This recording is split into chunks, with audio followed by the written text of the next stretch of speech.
Kryeministri Edi Rama e ka nisur javën në Paris, ku pritet të marrë pjesë në samitin e koalicionit të vullnetarëve për Ukrainën, një takim që mbledh lider botror për koordinimin e mbështetjes ndaj Kievit.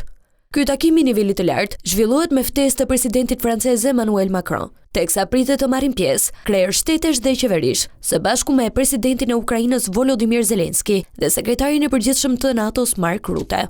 Samiti në Francë do të fokusohet në koordinimin e ndihmës për Ukrainën, në një kohë ku siguria europiane mbetet një nga çështjet kryesore në arenën politike ndërkombëtare.